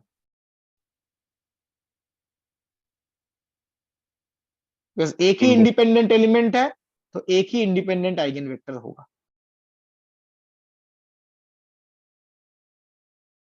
इंडिपेंडेंट के लिए ये ऑप्शन करेक्ट होगा। नहीं सर, मैंने बोला क्लास में अगर क्वेश्चन में पूछा जाता है आप जस्ट चेक करो कौन सा ऑप्शन इसको सेटिस्फाई कर रहा है। ये तो जस्ट एक मेथड बता रहे हैं ऐसे इंडिपेंडेंट पता करने के लिए, बट एग्जाम में ऐसे इंडिपेंडेंट मेंशन नहीं, सिंपल आइगन वेक्टर मेंशन किया जाता है। तो सिर्फ आइगन वेक्टर लिखा रहे या इंडिपेंडेंट आइगन वेक्टर लिखा रहे, आपको जस्ट चेक करना है इस कंडीशन को सेटिस्फाई करना चाहिए। और अगर इंडिपेंडेंट स्पेसिफिकली मेंशन किया जाएगा ना तब एक ही ऑप्शन करेक्ट होगा, बिकॉज इंडिपेंडेंट कितने हो सकते हैं इस केस में, 1. 1 ही हो सकता है ना। तो उस केस में मल्टीपल आंसर्स करेक्ट नहीं होंगे। अगर सिर्फ आइगन वेक्टर पूछा जाता उसमें मल्टीपल आंसर करेक्ट हो सकते थे, बस आइगन वेक्टर का मतलब मे भी डिपेंडेंट भी हो जाए। लेकिन अगर इंडिपेंडेंट आइगन वेक्टर मेंशन किया गया है तब तो एक ही ऑप्शन करेक्ट, जो ऑप्शन इस कंडीशन को सेटिस्फाई करेगा। क्वेश्चन में इंडिपेंडेंट है और ऑप्शन 2 सेटिस्फाई कर रहा है, ये गलत क्वेश्चन हो जाएगा। इंडिपेंडेंट है तो एक ही ऑप्शन सेटिस्फाई करेगा।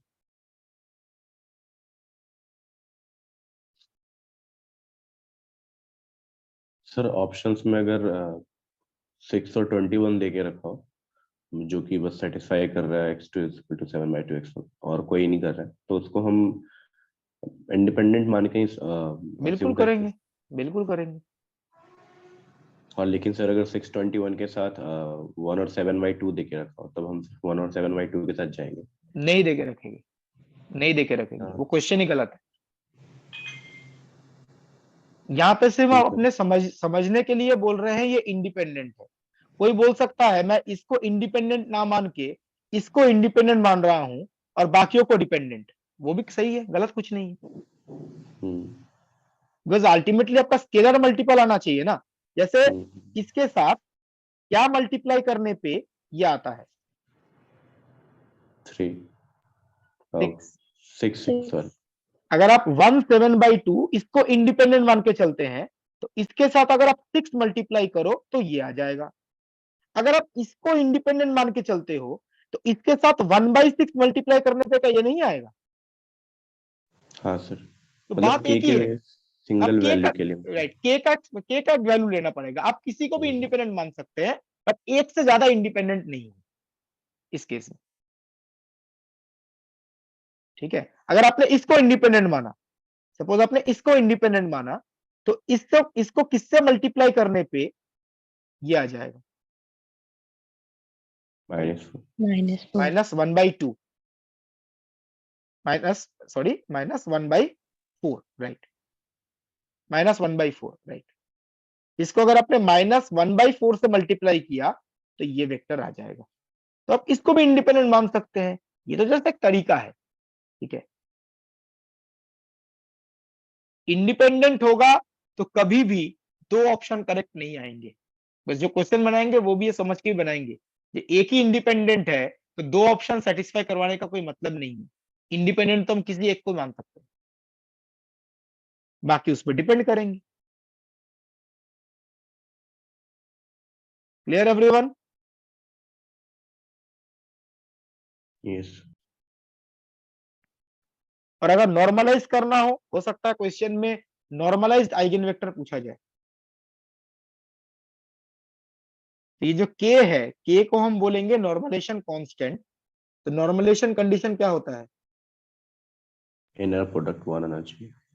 x dagger x equal to 1। ये कंडीशन अप्लाई करो। k को हम रियल मान के चल रहे हैं। x डैगर आएगा k 7k/2 रो मैट्रिक्स, और x है कॉलम मैट्रिक्स, एलिमेंट्स है k 7k/2। ये क्वांटम में भी हमने बताया था कि नॉर्मलाइजेशन कांस्टेंट रियल भी हो सकता है, कॉम्प्लेक्स भी हो सकता है। बट अगर आप कॉम्प्लेक्स चूज करते हो ना, ऐसा कोई एक्स्ट्रा उसका सिग्निफिकेंस नहीं है नॉर्मलाइजेशन कांस्टेंट को कॉम्प्लेक्स चूज करने का। इसलिए नॉर्मलाइजेशन कांस्टेंट को क्या चूज किया जाता है? Real quantity. अगर आप k को कॉम्प्लेक्स भी मान लेते हो, उससे सिस्टम में कोई एक्स्ट्रा डिफरेंस क्रिएट नहीं होता है। तो सिंप्लिसिटी ऑफ कैलकुलेशन के लिए k को रियल ही एज्यूम किया जाता है। ज्यादा कॉम्प्लिकेट चीजों को करने का कोई मतलब नहीं है। अगर उससे कुछ अलग रिजल्ट मिलता, उसका अलग कोई कॉन्सिक्वेंस होता, तो अलग बात है। क्या रहा है k का वैल्यू? Please calculate. तो 2 है 51 प्लस माइनस भी आ रहा है। प्लस माइनस 2 upon √2 root है 51 2 53. Upon under root 53। और 53 तो normalization constant plus minus 2 upon root 53। आप प्लस साइन भी कंसीडर कर सकते हो, माइनस साइन भी कंसीडर कर सकते हो, बट स्टैंडर्ड प्रैक्टिस है पॉजिटिव साइन लिया जाता है। बट नेगेटिव भी लेंगे तो गलत नहीं है।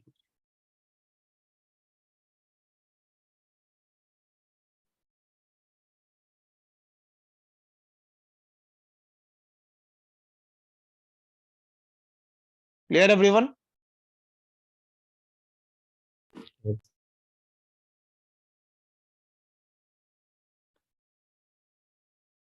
तो मैं आगे प्रोसीड कर रहा हूं।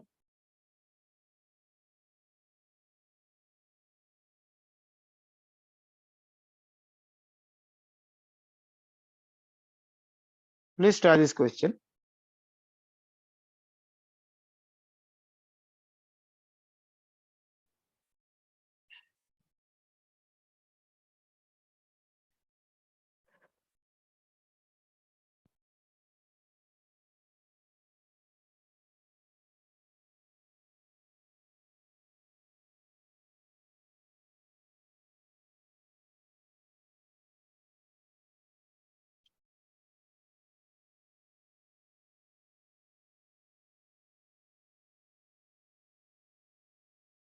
The phase difference between the eigenvalues of the matrix.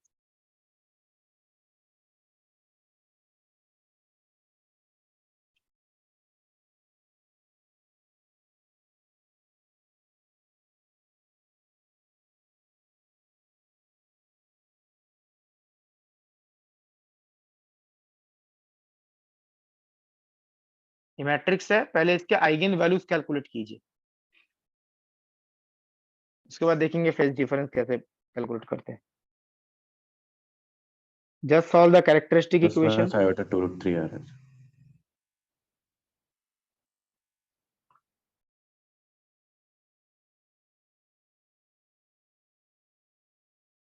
तो जो कॉम्प्लेक्स में करते थे वैसे ही करेंगे ना?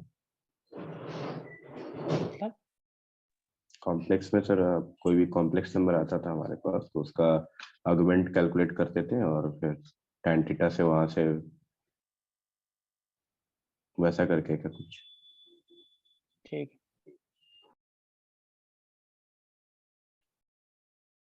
है, just solve the characteristic equation. Eigen values will be plus minus 2√3 iota. जो आइगन वैल्यूज है वो कॉम्प्लेक्स आएंगे, प्लस माइनस √2√3 आयोटा। अब फेज डिफरेंस पूछा गया है। अब कॉम्प्लेक्स नंबर के लिए फेज का मतलब क्या होता है?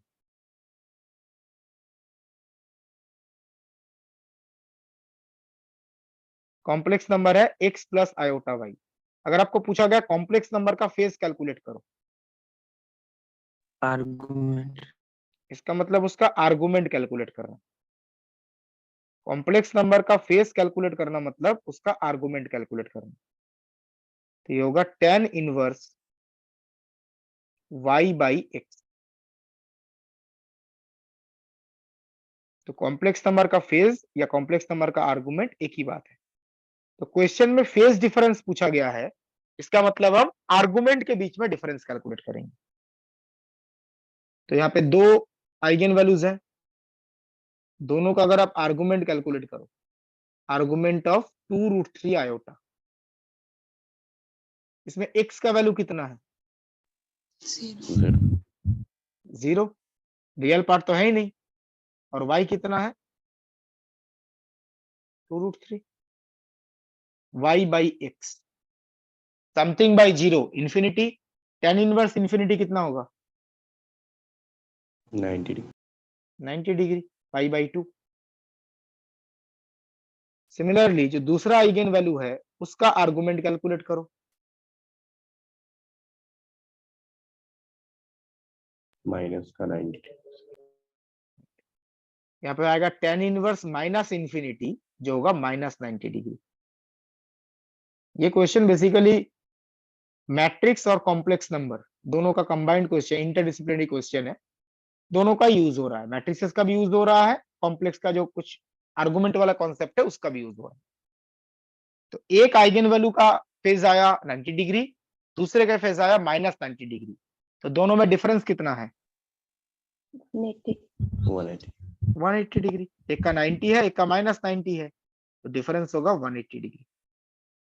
तो phase difference between λ1 λ2 is 180।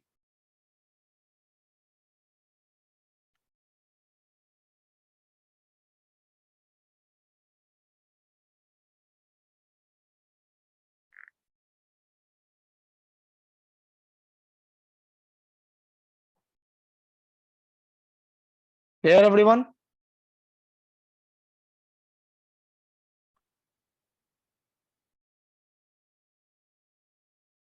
Yes sir. तो मैं आगे प्रोसीड कर रहा हूं।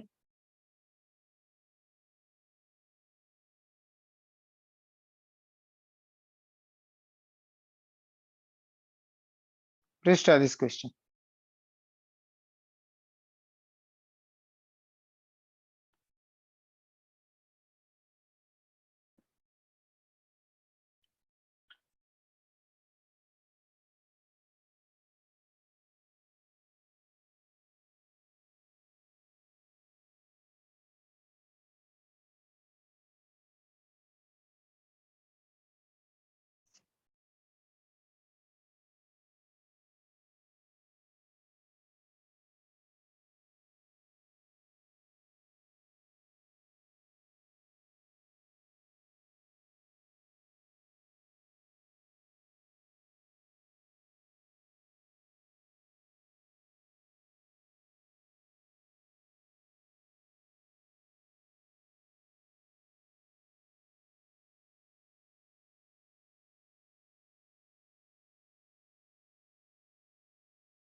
क्वेश्चन में एक मैट्रिक्स गिवन है और बोला गया है उसका एक आइगन वैल्यू है 1।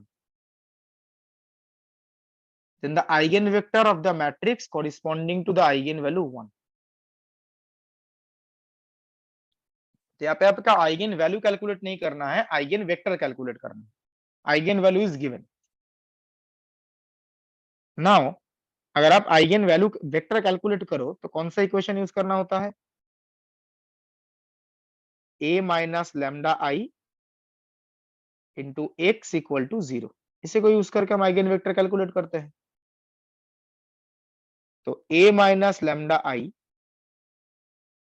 1 -1 2 ऑप्शन बी। 0 1 0 राइट, 1 2 1। सॉरी मैं यहाँ पे माइनस लैम्डा लिखना भूल गया। यहाँ पे होगा 1 माइनस लैम्डा जो प्रिंसिपल डायगोनल है उसमें माइनस लैम्डा भी आएगा।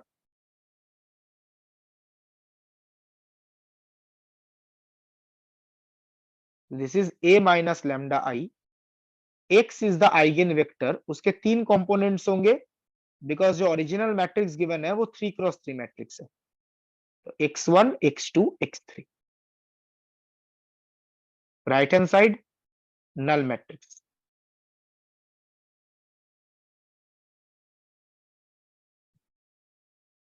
तो क्या बताया गया था, जो लैम्डा का वैल्यू है वो रिप्लेस कर देते हैं। अगर आप यहाँ पे लैम्डा रिप्लेस करते हैं, लैम्डा क्या है 1, ये आएगा 0 -1 2 0 0 0 एंड 1 2 0। लैम्डा के बदले -1 रिप्लेस, सॉरी 1 रिप्लेस करेंगे जो क्वेश्चन में गिवन है, तो ये आ जाएगा।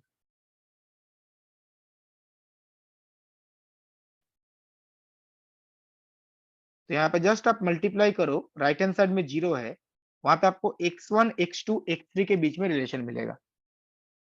अगर आप फर्स्ट रो चेक करें, फर्स्ट रो फर्स्ट कॉलम, क्या आ रहा है रिलेशन, 0 के साथ कंपेयर करो।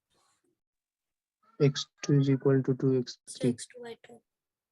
x2 is equal to 2x3, ठीक है। सेकंड रो से कुछ पता नहीं चलेगा, तीनों 0 है। थर्ड रो से क्या पता चल रहा है, x1 is equal to -4x3. मतलब आएगा x1 equal to Minus -2x2, क्या आएगा x1 इक्वल टू -2x2, और x2 के बदले आप लिख सकते हो 2x3, ये बेसिकली आ जाएगा -4x3। x2 के बदले 2x3 रिप्लेस कर दिया। अब आप ये रिलेशन देख के बताइए, ये जो आइगेन वेक्टर है इसके टोटल कितने एलिमेंट्स थे, 3 टोटल 3 है, x1 x2 x3। Out of this 3 elements how many elements are independent, 1 1 only 1। 1.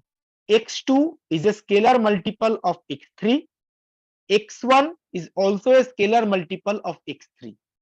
तो x1 x2 दोनों ही x3 पे डिपेंड करता है। तो यहां से हम बोल सकते हैं only 1 independent element is there, x3। जो x1 x2 है वो तो x3 पे डिपेंड करता है। तो आप कितने इंडिपेंडेंट आइगेन वेक्टर लिख सकते हैं इसके कॉरिस्पॉन्डिंग, 1 1, एक ही लिख सकते हैं बिकॉज एक ही इंडिपेंडेंट एलिमेंट है। तो eigen vector corresponding to lambda equal to 1। x3 को अगर आप k अज्यूम करते हो तो x2 क्या हो जाएगा, 2 के k, और x1 क्या हो जाएगा, -4 के -4k। तो इससे अगर आप k कॉमन ले लेते हैं, ये आएगा -4 2 1। तो आइगेन वेक्टर ऐसा दिखेगा। तो कौन सा ऑप्शन करेक्ट है, बी -4 2 1। जिसको हमने k बोला था, k को इस क्वेश्चन में अल्फा मेंशन किया गया है, वो तो कुछ भी लिख सकते हैं। k जो कांस्टेंट था उसके बदले यहाँ पे अल्फा है। और देखिए मेंशन किया गया है alpha is not equal to 0। Alpha equal to 0 होगा तो क्या प्रॉब्लम होगा, ट्रिवियल ट्रिवियल सॉल्यूशन। हमें तो नॉन ट्रिवियल सॉल्यूशन चाहिए, इसलिए मेंशन कर दिया गया alpha not equal to 0। Alpha 0 होगा तो ट्रिवियल सॉल्यूशन आ जाएगा।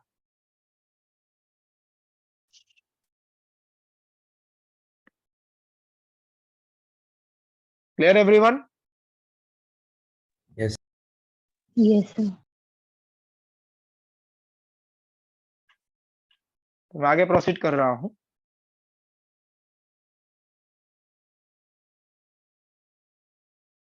ये जो हम आइगेन वैल्यू कैलकुलेट कर रहे हैं ना, आइगन वैल्यू के कोरिस्पॉन्डिंग दो टर्म हम डिफाइन करते हैं, एक है एल्जेब्राइक मल्टीप्लिसिटी और दूसरा है जियोमेट्रिक मल्टीप्लिसिटी। और जियोमेट्रिक मल्टीप्लिसिटी को डीजेनेरेसी भी बोला जाता है, जो हम क्वांटम में पढ़ते हैं। तो algebraic multiplicity and geometric multiplicity, अब दोनों है क्या देखिए। Algebraic multiplicity, it is defined as the number of occurrences corresponding to a particular eigenvalue of the matrix. Algebraic multiplicity is the number of occurrences corresponding to a particular eigenvalue. एक eigenvalue कितनी बार आ रहा है, number of occurrences, उसको बोलते हैं algebraic multiplicity। जैसे suppose A is a 6 cross 6 matrix है,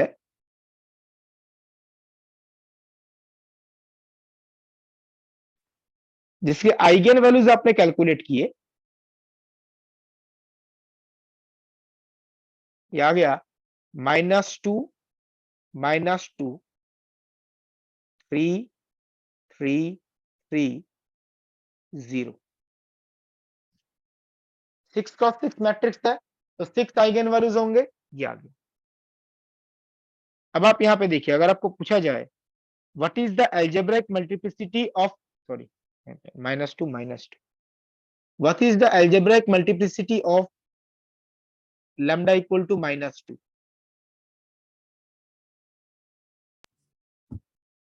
-2 कितनी बार आया है, 2 times, it is 2। The algebraic multiplicity of 3,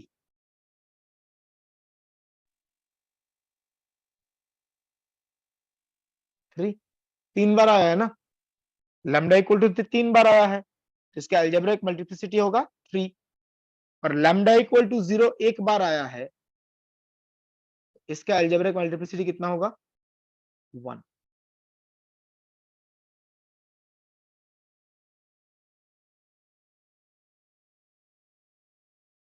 तो आइगन वैल्यू जितनी बार आएगा मैट्रिक्स के लिए, उसी को उसका एल्जेब्राइक मल्टीप्लिसिटी बोलते हैं, number of occurrences.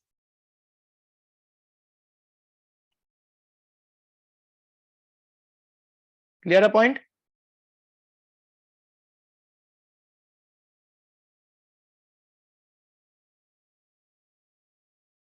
Next, Yes, sir.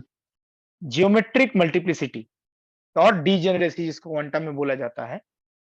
It is the number of linearly independent eigen vectors corresponding to a particular eigenvalue. Number of linearly independent eigenvectors corresponding to a particular eigenvalue. एक particular eigenvalue के corresponding कितने linearly independent eigen vectors हैं। जैसे quantum में भी degeneracy का मतलब होता है number of linearly independent eigen states with same eigen value. कितने इंडिपेंडेंट आइगन स्टेट्स हैं जिनमें आइगन वैल्यू सेम है, वही ये चीज है यहाँ पर। Number of linearly independent eigenvectors corresponding to a particular eigenvalue. एक पर्टिकुलर आइगन वैल्यू के कॉरिस्पॉन्डिंग कितने इंडिपेंडेंट आइगन वेक्टर्स है।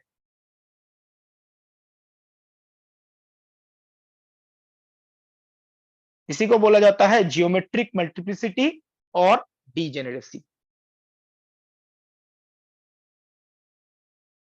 ठीक है, अब एक चीज ध्यान रखिएगा, एक आइगन वैल्यू के कॉरिस्पॉन्डिंग एक या एक से ज्यादा इंडिपेंडेंट आइगन वेक्टर हो सकते हैं।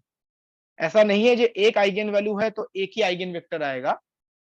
सेम आइगन वैल्यू के कॉरिस्पॉन्डिंग डिफरेंट आइगन वेक्टर हो सकता है, जिसको हम डीजेनरेसी बोलते हैं और जियोमेट्रिक मल्टीप्लिसिटी। बट जो जियोमेट्रिक मल्टीप्लिसिटी है ये कभी एल्जेब्रिक मल्टीप्लिसिटी से ज्यादा नहीं हो सकता। It will be less than or equal to algebraic multiplicity, either less than or equal to, ज्यादा नहीं हो सकता। मतलब ऊपर जो एग्जांपल लिखा गया था, ये लैम्डा इक्वल टू -2 कितनी बार आया है, 2 times. 2 टाइम्स। तो अगर आप लैम्डा इक्वल टू -2 के कॉरिस्पॉन्डिंग आइगन वेक्टर कैलकुलेट करो मैक्सिमम कितने इंडिपेंडेंट आइगन वेक्टर आ सकते हैं? 2 दो से ज्यादा नहीं आ सकता कभी भी। 2 से कम आ सकता है, that depends on the matrix, but 2 से ज्यादा कभी नहीं आ सकता। जैसे लैम्डा इक्वल टू 3 3 बार आ रहा है, इसका अलजेब्रिक मल्टीप्लिसिटी 3 है, तो लैम्डा इक्वल टू 3 के कॉरिस्पॉन्डिंग जब आप इंडिपेंडेंट आइगन वेक्टर कैलकुलेट करेंगे, मैक्सिमम कितने इंडिपेंडेंट आइगन वेक्टर आ सकते हैं? 3 3 से कम भी आ सकता है, मैक्सिमम 3 आ सकता है, 3 से ज्यादा नहीं आ सकता। तो किसी भी आइगन वैल्यू का जो जियोमेट्रिक मल्टीप्लिसिटी है वो कभी भी अलजेब्रिक मल्टीप्लिसिटी से ज्यादा नहीं हो सकता, ये इम्पॉसिबल है। Geometric multiplicity will be less than और इक्वल टू अलजेब्रिक मल्टीप्लिसिटी। ये किसी भी आइगन वैल्यू के लिए ट्रू है। नोट डाउन कर लीजिए, कोई क्वेश्चन है इसमें तो प्लीज आस्क।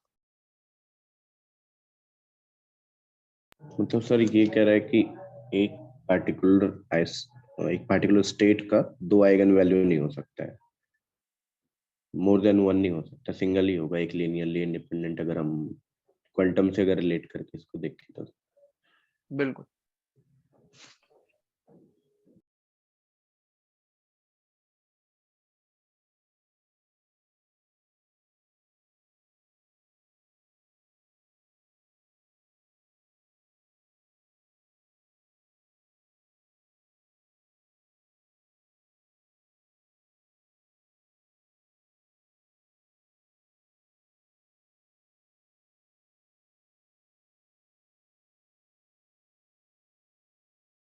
नोट डाउन हो जाए तो बता दीजिएगा।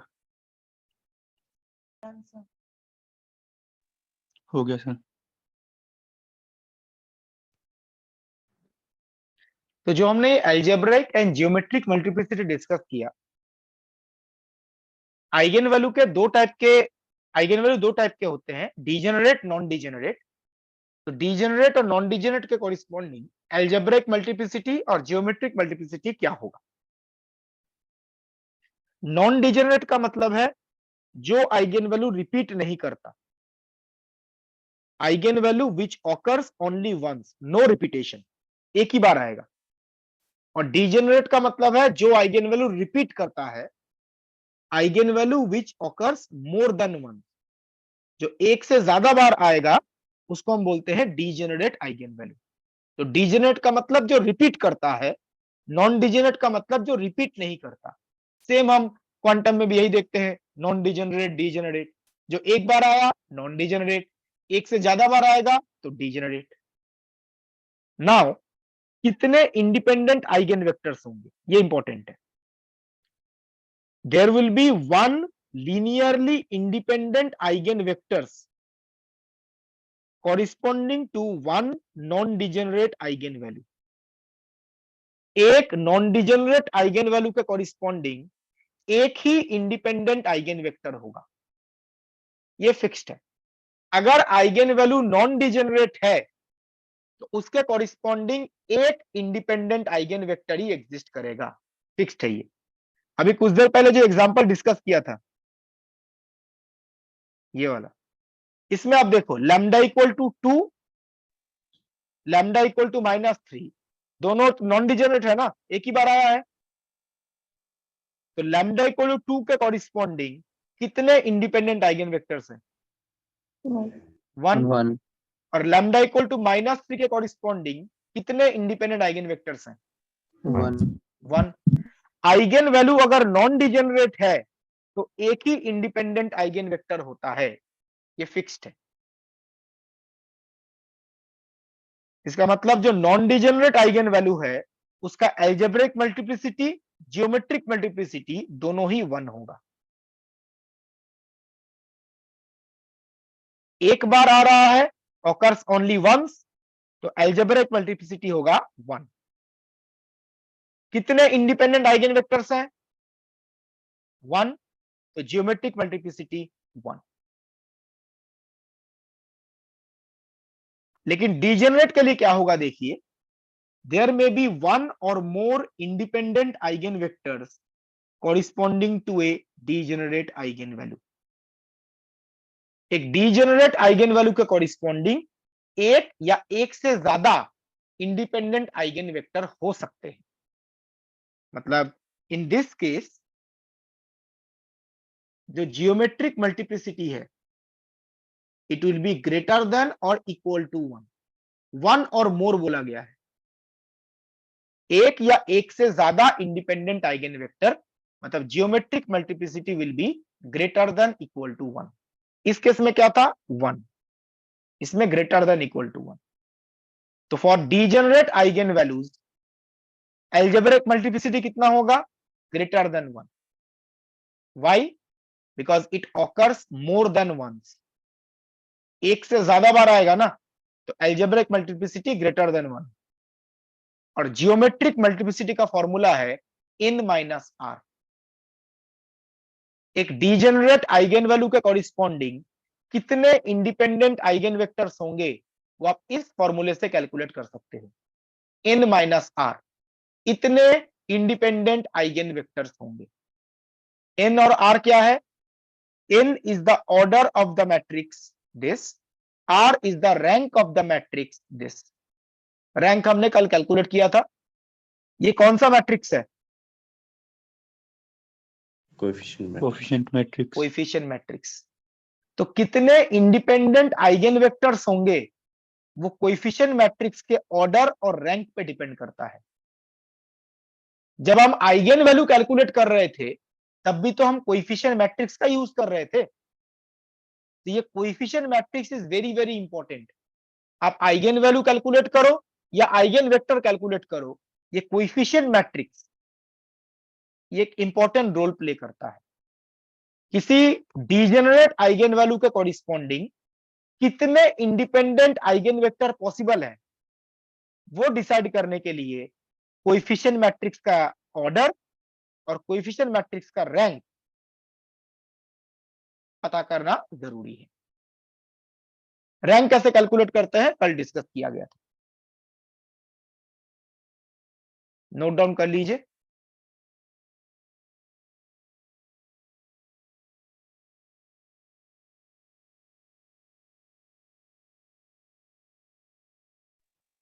सर ये रैंक से क्यों रिलेटेड है? थियोरेटिकली बिकॉज ये डिटर्मिनेंट जो है ये इसका कोएफिशिएंट कितना लिया गया था, सॉरी डिटर्मिनेंट कोएफिशिएंट मैट्रिक्स से डिटर्मिनेंट कितना लिया गया था? कोएफिशिएंट मैट्रिक्स का डिटर्मिनेंट कितना लिया गया था आइगन वैल्यू कैलकुलेट करने के लिए?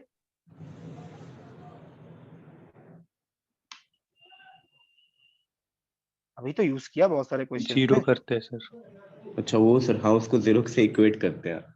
तो ये जीरो होने का मतलब इसका जो रैंक होगा वो लेस देन n होगा।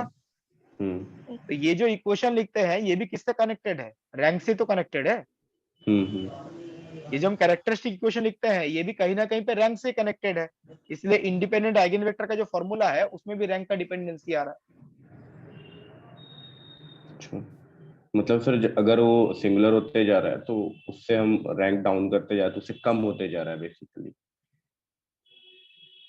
वो डिटर्मिनेंट से भी हम कह सकते हैं ना सर कि अगर हमसे ये बोल सकते हैं आइगन वैल्यू जब आप कैलकुलेट करते हैं उसमें भी जो कंडीशन यूज किया जाता है वो है कोएफिशिएंट मैट्रिक्स का रैंक उसके ऑर्डर से कम होना चाहिए।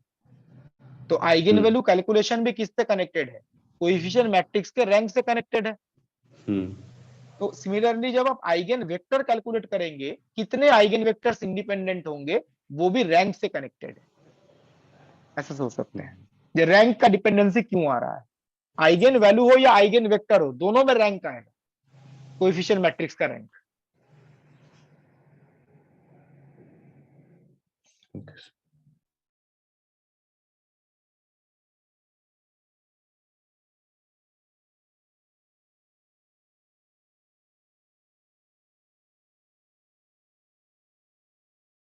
आज का क्लास यहीं पे स्टॉप करते हैं। नेक्स्ट क्लास में हम इसके रिलेटेड एक एग्जांपल से स्टार्ट करेंगे। ये डीजेनरेट आइगन वैल्यू है उसके कॉरिस्पॉन्डिंग एक से ज्यादा इंडिपेंडेंट आइगन वेक्टर अगर पॉसिबल है तो उसको कैलकुलेट कैसे किया जाता है डीजेनरेट आइगन वैल्यू के कॉरिस्पॉन्डिंग। नॉन डिजिट में कोई दिक्कत नहीं है, नॉन डिजिट में ऑलरेडी हमने एक दो एग्जांपल डिस्कस किए हैं। नॉन डिजिट में एक ही होता है तो उसको कैलकुलेट करना इतना मुश्किल होता नहीं है। लेकिन डीजेनरेट में अगर एक से ज्यादा इंडिपेंडेंट आइगन वेक्टर आ गए तो वो इंडिपेंडेंट आइगन वेक्टर कैसे चूज किया जाता है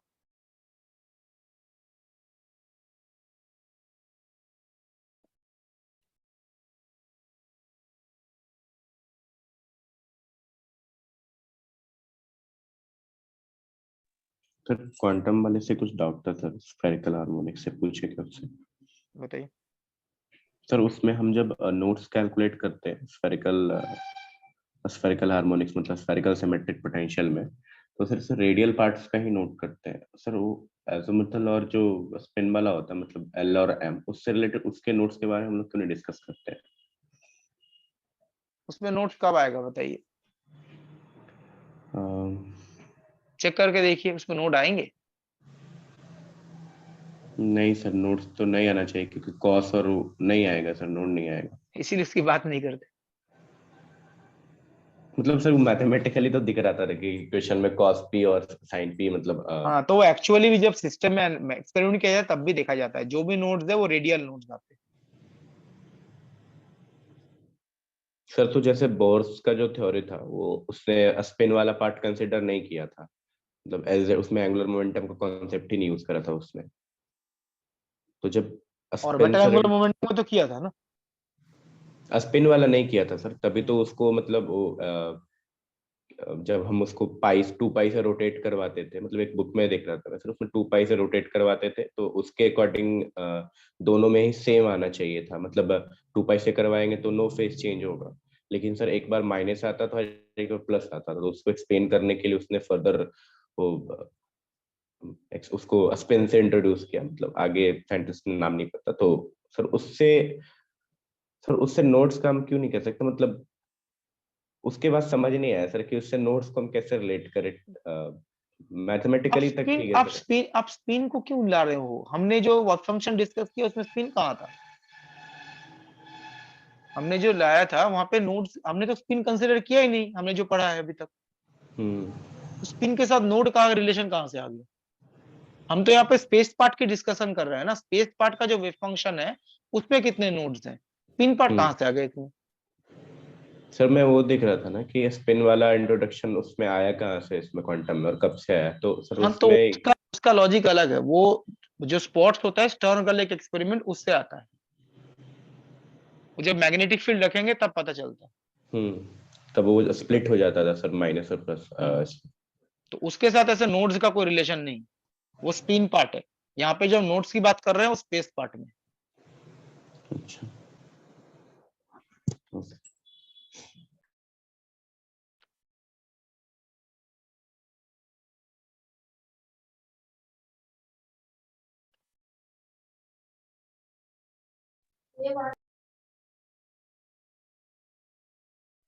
सर बताइए। सर तो टेस्ट होने वाला है, कितने घंटे का होगा? 1 घंटे का टेस्ट हो, 20 क्वेश्चंस। टिफर वाले भी आएंगे सर? टिफर वाले भी आएंगे उसमें? बिल्कुल पूरा सिलेबस। अच्छा ओके। स्टार्टिंग की स्लाइड्स दिखा दीजिए।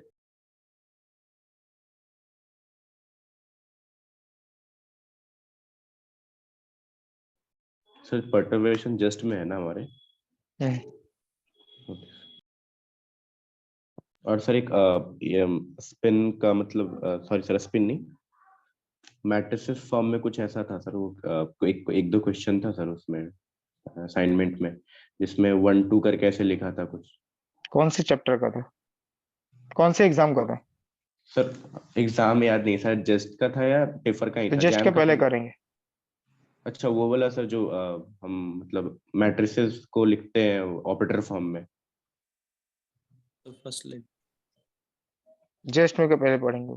अच्छा okay sir.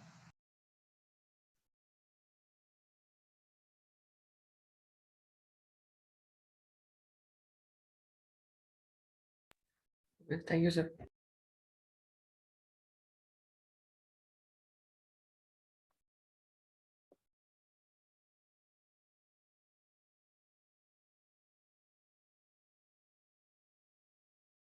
Okay, thank you very much everyone. Thank you Thank sir. you. Thank you, thank you sir. sir.